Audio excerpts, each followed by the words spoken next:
Hello friends and welcome to Sleepy Classes in today's series for premix.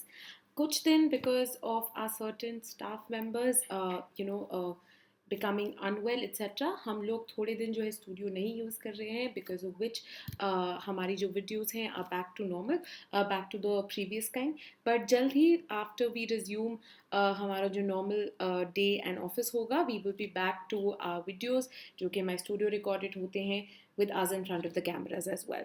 Right now, before we start with today's premix, जो कि बहुत important है, जिसके अंदर हम recent कुछ जो amendments है, recent कुछ जो laws and acts pass हुए हैं, उनके regarding questions देखेंगे, जिनके ऊपर often prelims में काफ़ी important questions आ जाते हैं. ठीक है, now before we move on to that, just to let you know कि हमारा Precure का जो holistic current affairs course है for 2022, जिसके अंदर हम current affairs subject wise provide करते हैं हर रोज़, ठीक है, जिसके अंदर ना ही सिर्फ प्रीलिम्स का एनालिसिस होता है बट इनफैक्ट मेंस का एनालिसिस भी होता है एंड साथ ही साथ में इसके अंदर फोर्टनाइटली टेस्ट भी इंक्लूडेड हैं जिनके अंदर 50 क्वेश्चंस प्रोवाइड किए जाते हैं ताकि आपकी कांस्टेंट करंट अफेयर्स की रिवीजन जो है होती रहे. ठीक है, डिटेल्स के लिए आप हमारी वेबसाइट sleepyclasses.com पे जा सकते हैं या फिर 1800890303 जो हमारा टोल नंबर है इस पे भी कॉल कर सकते हैं. ठीक है, तो चलिए बढ़ते हैं आज के पहले क्वेश्चन की तरफ जो कि again is a very very important amendment act जो कि इनफैक्ट हमने अपनी 2 मिनट सीरीज में भी कुछ दिन पहले की थी. अगर आपने नहीं की है आप ऊपर देख सकेंगे एंड वहाँ पे कार्ड आएगा जो कि एनसीटी अमेंडमेंट बिल की जो वीडियो है उस पर आपको ले जाएगा एंड आप उस पर क्लिक करके इसकी वीडियो देख सकते हैं. क्वेश्चन क्या कहता है? क्वेश्चन कहता है which of the following statements are correct about the national capital territory amendment act 2021. पहली स्टेटमेंट कहती है कि ये अमेंड करता है 69th कॉन्स्टिट्यूशनल अमेंडमेंट एक्ट को जो कि रिलेट करती है to the powers and the function of the Delhi government and the lieutenant governor. Second statement कहती है the amendment allows legislative assembly of Delhi to make rules to regulate the procedure and conduct of business in the assembly. ठीक है, अब आपने मुझे बताना है कि इनमें से कौन सा ऑप्शन सही है. A 1 only, B 2 only, C both 1 and 2 या D neither 1 nor 2. ठीक है, ध्यान से पढ़िए, ध्यान से स्टेटमेंट्स को देखिए. अगेन ये कुछ ऐसी चीजें हैं जिनके कारण मैं ये रिवीजन करा रही हूँ बिकॉज अगर आपको इस एक्ट के बारे में नहीं पता होगा आप गेस वर्क से नहीं रिजॉल्व कर सकते हैं. ठीक है, कुछ आपको अवेयरनेस होनी चाहिए क्योंकि आपने एनसीटी जो है यूटीज के अंदर पढ़ा होना चाहिए तो इसके कारण आपकी एटलीस्ट वन स्टेटमेंट आपको पता लग जानी चाहिए कि कौन सी सही है. ठीक है, एंड उस बेसिस पे आप ट्राई कर सकते हैं पॉइंट आउट करना, एक इन्फॉर्म्ड गेस वर्क करना कि इसका आंसर क्या होना चाहिए अगर आपको बिल्कुल भी आइडिया नहीं है इस अमेंडमेंट एक्ट के बारे में. नाउ इसका सही आंसर है 1 ओनली. जो सेकंड स्टेटमेंट है वो गलत है. Government of national capital territory of Delhi amendment act जो है 2021 में आया एंड वेरी रिसेंटली जो है ये लागू हो गया था जो कि अमेंड करता है government of national capital territory Delhi act of 1991 जो कि 69th कॉन्स्टिट्यूशनल अमेंडमेंट तहत जो है लाया गया था. ठीक है, इसने दिल्ली को नेम किया था as the national capital territory and very very importantly provide किया था कि आपकी जो ये जो नेशनल कैपिटल टेरिटरी का एरिया है, ये जो आपकी स्पेशल यूटी है, इसका एक स्पेशल स्टेटस होगा जहां पे इसके पास अब एक लेजिस्लेटिव असेंबली के साथ साथ एक रिस्पॉन्सिबल गवर्नमेंट भी होगी. ठीक है, इसके अंदर जो है एक रिस्पॉन्सिबल गवर्नमेंट भी प्रोवाइड की जाएगी which is your chief minister along with his council of ministers, right? And this was done by including another article which is article 239A.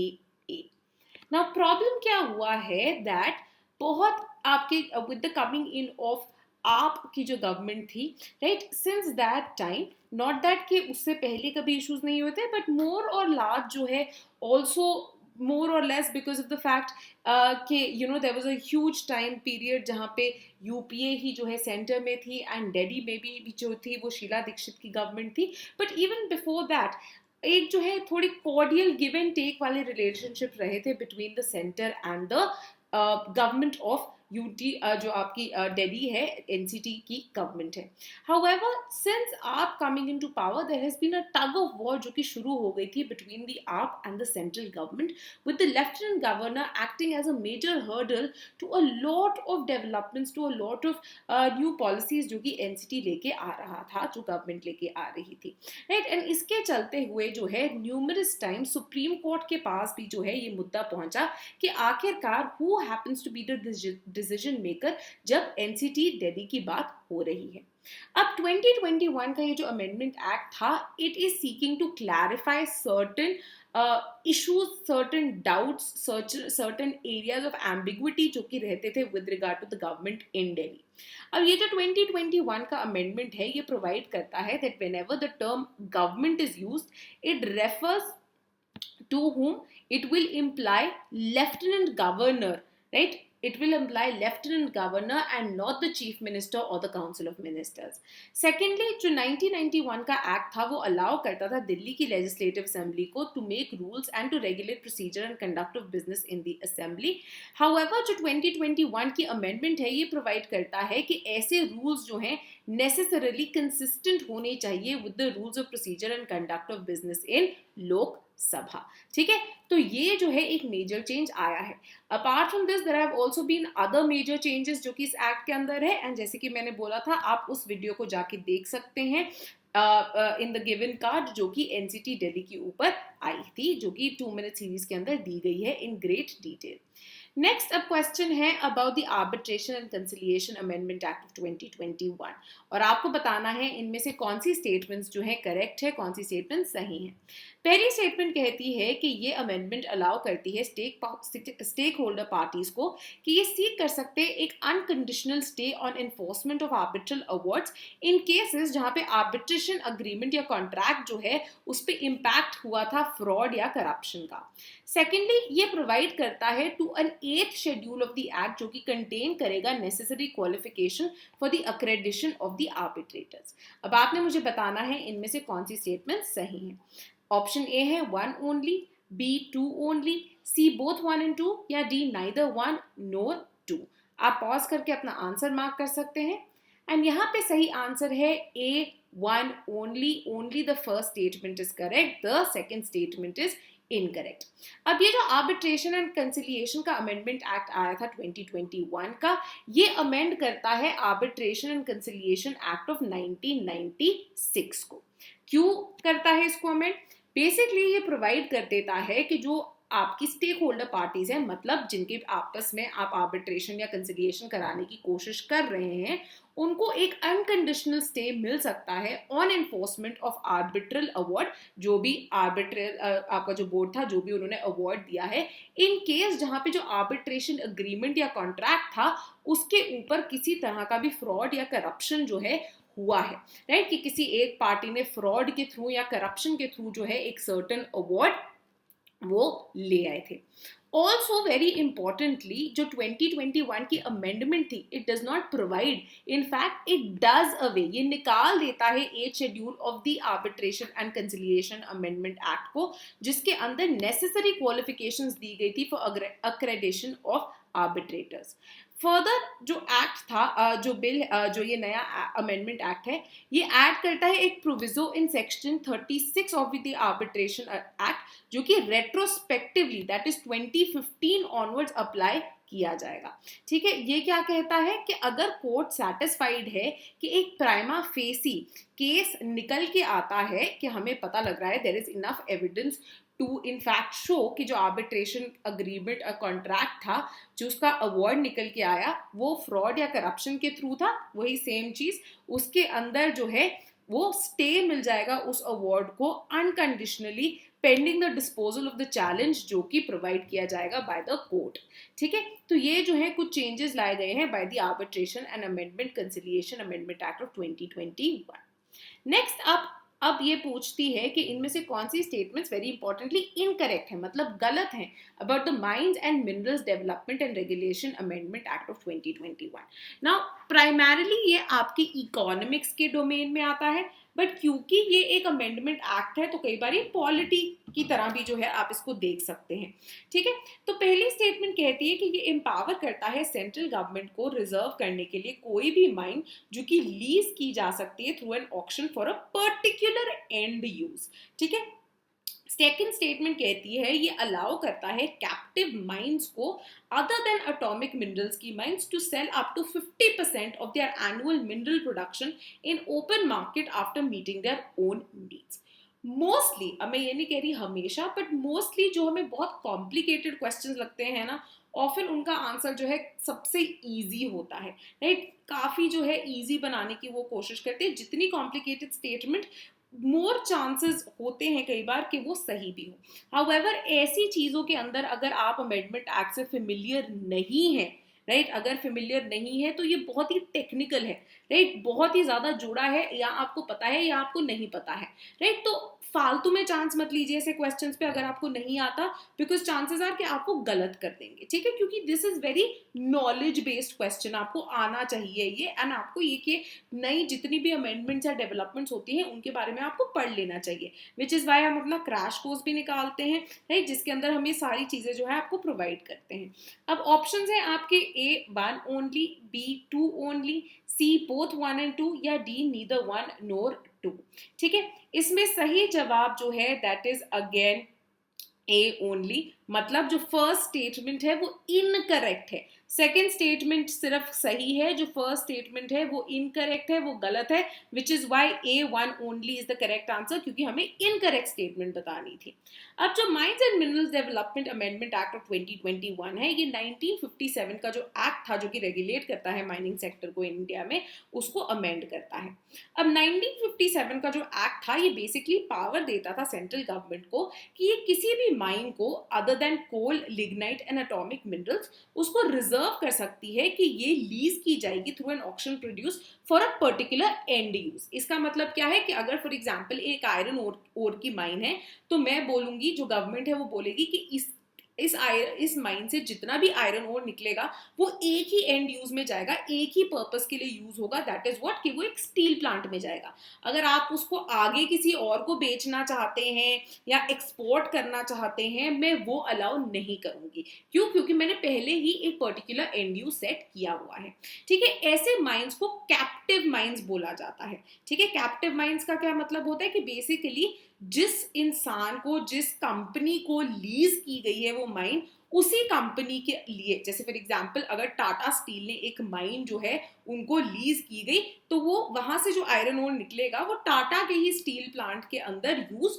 होगा, ठीक है। तो उसी पर्टिकुलर यूज के लिए वो दी जाती है, जिसको हम बोलते हैं कैप्टिव माइंस। तो 1957 का एक्ट जो है एक कैप्टिव माइंस जो कि बताती थी कि जो कंट्रोल करता है उन माइंस को उसी पर्पस के लिए वो मिनरल को भी यूज करेगा, और नॉन कैप्टिव माइंस जो कि किसी भी यूज के लिए जो मिनरल्स है उनको निकाल सकते हैं। तो captive and non captive mines की वो एक डिफरेंशिएशन प्रोवाइड करती थी, ठीक है। अब ये अमेंडमेंट क्या कहती है? ये अमेंडमेंट इस प्रोविजन को हटा देती है एंड प्रोवाइड करती है कि कोई भी माइन जो है अब रिजर्व नहीं की जाएगी for particular and use.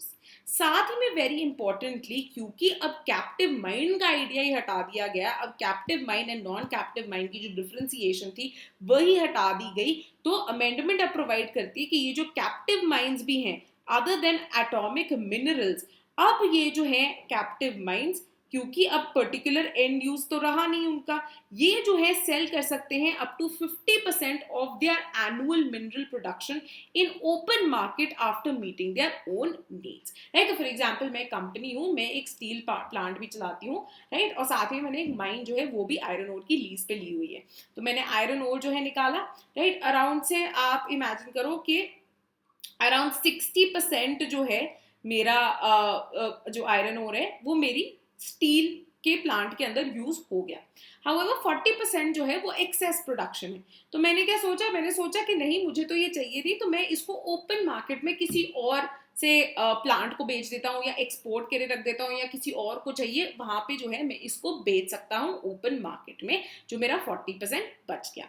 Central government जो है इंक्रीज कर सकते हैं इस थ्रेशोल्ड को, जो कि अभी सेट की गई है of up to 50% through a notification. जो लेसी है, ठीक है, उनको एडिशनल चार्ज पे करना पड़ेगा for the mineral sold in open market. मतलब जो जिसकी माइन है, जिसने लीज की हुई है माइन, एंड अगर मैं अपना एक पार्ट जो है ओपन मार्केट में बेच रही हूँ, मतलब मैं एक प्रॉफिट भी कमा रही हूँ उस ओपन मार्केट से, तो मेरे को कुछ एडिशनल चार्जेस जो है पे करने पड़ेंगे for the amount of mineral जो कि मैंने ओपन मार्केट में बेचा है। Next up, which of the following is correct about the code on occupational safety health and working conditions 2020? Labour के रिगार्डिंग जो है 3 आपके वेरी इंपॉर्टेंट कोड्स आए हैं, बहुत जरूरी है उनको पढ़ना।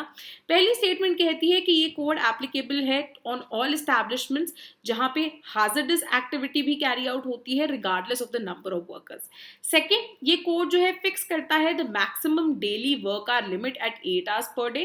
थर्ड, ये कोड जो है प्रोहिबिट करता है employment of women for undertaking dangerous या हैजर्डस ऑपरेशंस। अब आपके ऑप्शंस हैं A 2 only, B 1 and 2, C 3 only या D 2 and 3। ठीक है, आप यहाँ पे अपना ऑप्शन, अपना जो करेक्ट आंसर है आपको लगता है वो ठीक कर सकते हैं। और यहाँ पे सही आंसर है B 1 and 2 only. First and second statement सही है, जो आपकी थर्ड स्टेटमेंट है वो इनकरेक्ट है। अब जो कोड है on occupational safety health and working conditions, ये वन ऑफ द 3 कोड्स है। एक कोड है on industrial relations, another code is on social security. तो ये 3 कोड्स है जो कि बेसिकली कंसोलिडेट करते हैं 29 सेंट्रल लॉज को ऑन लेबर। लेबर जो है वेरी इंपॉर्टेंटली आपकी कॉन्करेंट लिस्ट में आता है, तो दोनों ही स्टेट एंड सेंट्रल गवर्नमेंट्स जो हैं इनके ऊपर लॉज बना सकती हैं। जो ये कोड्स हैं ये सिर्फ सेंट्रल लॉज जो हैं उनको कंसोलिडेट करते हैं, they have nothing to do with the state laws. अब 2020 का जो कोड है, अनलाइक इट्स 29 वर्जन, 29 में भी एक बिल आया था बट उसके अंदर चेंजेस लाए गए बाय स्टैंडिंग कमिटी। तो 2020 का जो कोड है जो कि फाइनली पास किया गया बाय द पार्लियामेंट, ये इंक्लूड करता है सारी इस्टेब्लिशमेंट्स को जहां पे कोई भी हजार्डस एक्टिविटी जो है कैरी आउट हो रही हो regardless of the number of workers. 2019 वाले बिल के अंदर एक लिमिट ऑफ 10 वर्कर सेट की गई थी, पर 2020 वाला कोड जो है इसको हटा देता है। नेक्स्ट, वेराज जो 2019 वाला बिल था वो प्रोवाइड करता था कि कोई भी जो अप्रोप्रिएट गवर्नमेंट है, स्टेट हो या सेंट्रल हो, वो नोटिफाई करेंगी maximum daily work hours for workers. तो अगर कोई स्टेट की फॉर एग्जांपल पीएसयू है तो स्टेट गवर्नमेंट सेट करेगी, अगर सेंटर की पीएसयू है तो सेंट्रल गवर्नमेंट सेट करेगी। हाउएवर जो 2020 का कोड है वो ऐसे, it doesn't leave it to any of the governments, it fixes the maximum limit at 8 hours per day. 8 hours के बियॉन्ड जो भी है वो ओवर टाइम है एंड उसके एडिशनल चार्जेस जो है आपको अपने वर्कर्स को देने पड़ेंगे। इसके बाद जो 2019 का बिल था वो अलाउ करता था अप्रोप्रिएट गवर्नमेंट को to prohibit employment of women from undertaking dangerous operations. However 2020 का जो कोड है ये प्रोवाइड करता है कि नहीं, आप प्रोहिबिट नहीं करेंगे, बल्कि जो विमेन है उनको भी उतना ही अधिकार है that they can be employed in any kind of establishment जो कि कोई भी टाइप ऑफ काम करती है इंक्लूडिंग डेंजरस और hazardous works. It also provides कि इन केस ये किसी हैजर्डस या डेंजरस ऑक्यूपेशन ऑपरेशंस में एम्प्लॉयड हैं, देन गवर्नमेंट रिक्वायर कर सकती है कि जो एम्प्लॉयर है वो कुछ एडिक्वेट सेफगार्ड्स प्रोवाइड करे before being able to employ women for such dangerous operations. Now we come to the last question of the day. Again something जो कि ज़्यादा आपकी इकोनॉमी को pertain करता है, but again this is something जो कि आप कहीं पे भी देख सकते हैं, कहीं पे भी पढ़ सकते हैं, क्योंकि ये important है इसलिए यहाँ पे इसको include कर दिया गया है। अब ये कहता है which of the following is correct about the National Bank for Financing Infrastructure and Development Act of 2021? पहली स्टेटमेंट कहती है कि ये एक्ट एस्टैब्लिश करता है national bank for financing infrastructure and development with both financial as well as developmental objectives. Second statement कहती है DFIs along with accepting deposits from people provide long-term finance for such segment of economy. DFIs क्या है? Basically आपकी जो development financial institutions होती हैं, right? For such segments of the economy जहाँ पे रिस्क इन्वॉल्व जो हैं वो बियॉन्ड एक्सेप्टेबल लिमिट्स होते हैं for commercial banks and ordinary financial institutions. अब अगर आप इन स्टेटमेंट्स को देखेंगे, आप देखेंगे एक स्टेटमेंट जो है बहुत ऑब्वियसली सही है, राइट, तो वो तो गलत हो नहीं सकती। आपकी दूसरी स्टेटमेंट डिपेंड्स ऑन आपकी कितनी स्टैटिक नॉलेज है इकोनॉमी की, राइट। तो अगर आपने अपनी इकोनॉमी वाला पार्ट ढंग से पढ़ा है, अगर आपको क्लैरिटी है, तो ये क्वेश्चन जो है बहुत ईजी होना चाहिए आपके लिए। अब आपके ऑप्शंस हैं A 1 only, B2 only, C both 1 and 2, या D नीदर 1 नो 2। अगेन जो पहला क्वेश्चन है, मतलब जो सिर्फ स्टेटमेंट क्वेश्चन की पहली स्टेटमेंट होती है, उसको देख के घबराइए मत। कई बार जो इतने टफ क्वेश्चंस होते हैं ना, उनके जो स्टेटमेंट्स होते हैं वो काफी इजी होते हैं, जिसके कारण उस क्वेश्चन का आंसर जो है इजीली निकल आता है, जैसे कि is the case with this question. इसमें सही जवाब है 1 ओनली। आपकी जो सेकंड स्टेटमेंट है वो गलत है। जो national bank for financing infrastructure and development act है 2021 का, वो इस्टेब्लिश करता है national bank for financing infrastructure and development को, राइट, जो कि एक सबसे important forefront developmental financial institution होगी as far as infrastructure financing in India is concerned.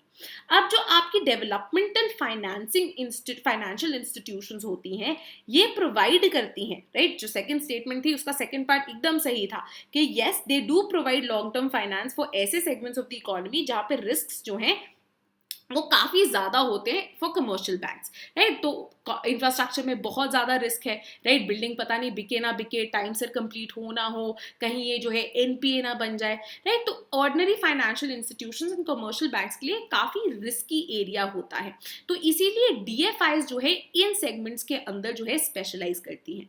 However unlike banks, ये जो डेवलपमेंटल फाइनेंशियल इंस्टीट्यूशंस होती हैं, ये एक्सेप्ट नहीं करती डिपॉजिट्स फ्रॉम पीपल, ठीक है। तो ये लोगों से डिपॉजिट्स नहीं देती हैं, ये फंड्स जो हैं लोगों के डिपॉजिट से नहीं बल्कि फंड्स प्रोक्योर करती हैं from market, government as well as बाकी मल्टीलेटरल इंस्टीट्यूशन से, एंड ऑफन जो गवर्नमेंट गारंटीज होती हैं वो इनको सपोर्ट करती हैं। अब जो आपका MBFID है, ये एक कॉर्पोरेट बॉडी की तरह सेटअप किया जाएगा, जिसके अंदर ऑथराइज शेयर कैपिटल जो है 1 लाख करोड़ का होगा। शेयर्स जो है इस MBFID की वो होल्ड किए जाएंगे by the central government, multilateral institutions, sovereign wealth funds as well as pension funds, insurers, financial institutions, banks या कोई भी और इंस्टीट्यूशंस जो कि प्रिस्क्राइब किया जाता है bye the central government. Initially जो सेंट्रल गवर्नमेंट है उनके 100% शेयर्स होंगे इस इंस्टीट्यूशन में, हाउएवर सब्सिक्वेंटली इनको रिड्यूस कर दिया जाएगा टू 26%। ये जो NBFID है, जैसे कि पहली स्टेटमेंट ने कहा था, इसके दोनों ही फाइनेंशियल एंड डेवलपमेंट ऑब्जेक्टिव्स होंगे। इनफैक्ट उसके नाम में ही ये दिया गया है। फाइनेंशियल जो ऑब्जेक्टिव्स होंगे दे विल बी डायरेक्टली और इनडायरेक्टली लिंक टू के लेंड करना या इन्वेस्ट करना या अट्रैक्ट करना investments from foreign investors for infrastructure objectives and projects जो कि इंडिया में या इंटायरली इंडिया में है या पार्टली इंडिया में है, राइट। तो कई बार होते हैं ना कि फॉर एग्जांपल इंडिया और से बांग्लादेश, इन दोनों को जोड़ते हुए हाईवे, राइट, एक हाईवे बन रहा है, वाटरवे बन रहा है, तो आप उसके अंदर फॉरेन इन्वेस्टमेंट ले सकते हैं क्योंकि पार्टली जो है वो इंडिया में होगा। साथ ही में सेंट्रल गवर्नमेंट जो है प्रिस्क्राइब करेगी उन सेक्टर्स को जो कि कवर किए जाएंगे इंफ्रास्ट्रक्चर के डोमेन के अंदर। तो कौन कौन से सेक्टर्स आ रहे हैं, क्या इसमें रोड्स, रेल्स, कौन कौन से जो है इसके अंदर इंक्लूड किया जाएगा। साथ ही में डेवलपमेंटल ऑब्जेक्टिव्स जो है इंक्लूड करेंगे फैसिलिटेट करना एक मार्केट बॉन्ड्स के लिए, राइट। तो अगर कोई इंफ्रास्ट्रक्चर प्रोजेक्ट शुरू हो रहा है वो अपने बॉन्ड्स फ्लोट कर सकते हैं जिनको लोग जो है सब्सक्राइब कर सकते हैं, लोन्स या डेरिवेटिव्स जिनके थ्रू इंफ्रास्ट्रक्चर फाइनेंसिंग हो पाएगी, ठीक है। तो ये जो है was the last question of the day. अगर आपको और क्लैरिटी इन पे चाहिए तो हम जल्द ही इन लॉज, इन इंपॉर्टेंट एक्ट्स एंड अमेंडमेंट्स पे 2 मिनट सीरीज भी लाएंगे ताकि हम इनको और डिटेल में करा सके। इसकी PDF जो है आपको हमारी वेबसाइट sleepyclasses.com पे मिल जाएगी, राइट। तो please keep up with premix series, subscribe कीजिए आप हमारे चैनल पे और साथ ही में बेल आइकन को क्लिक कर दीजिए ताकि आप कोई भी ऐसी इंपॉर्टेंट वीडियोज हैं उनको मिस आउट ना करें।